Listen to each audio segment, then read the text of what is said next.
I got this in the DMs. Let me know what you guys think of this. Let me show it on throwing on the screen here. Resident expert Steve Owens sent me this map. If someone would do a boundary like this, not define launches, but let's say they drew a hard boundary around a lake and gave everybody this link, would that suffice or make it better? I would feel a lot more comfortable with that than the lawlessness that is what KBF has turned into. I mean, that would make me feel a lot better with that than a lot of other places we go to.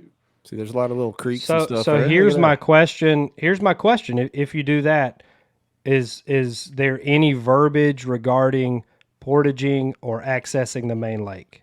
That's my question. That's one of our next categories we're going to get into. I would say 100% something has to be done to Casey Reed's in the comments. He said define launches, cleans up more gray areas. It does. Yeah, Casey, you had a fine finish at the Natty. Congrats to you, sir.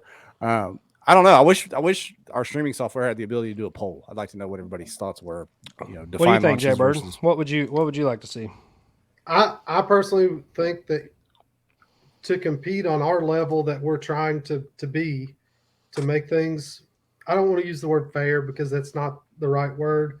Level, I think is the more appropriate word. I think defined launches are probably going to have to come into play.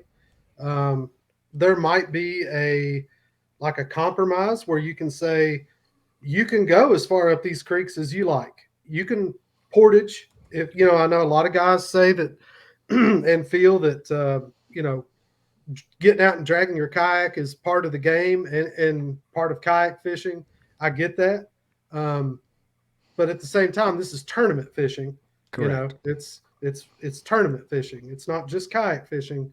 This is tournament fishing at supposedly the highest levels.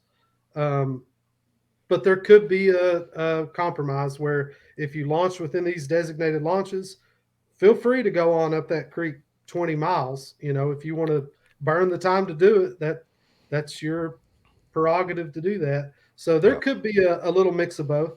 I think ultimately it's up to these tournament directors at these entities to decide how they want to do it. But there could be a compromise in there somewhere. I like that, Jake. If you start in the lake, at least you have at least put your kayak in the named body of water at some point. Right. Yeah. So if you're launching in Pickwick and you go 10 miles up a creek, well, at least you were in Pickwick to begin with. Right. You know what I mean? You started there. That kind of leads to our next category, which is this: portaging. That's allowed in some trails, not allowed in others. What do we think there, Ryan?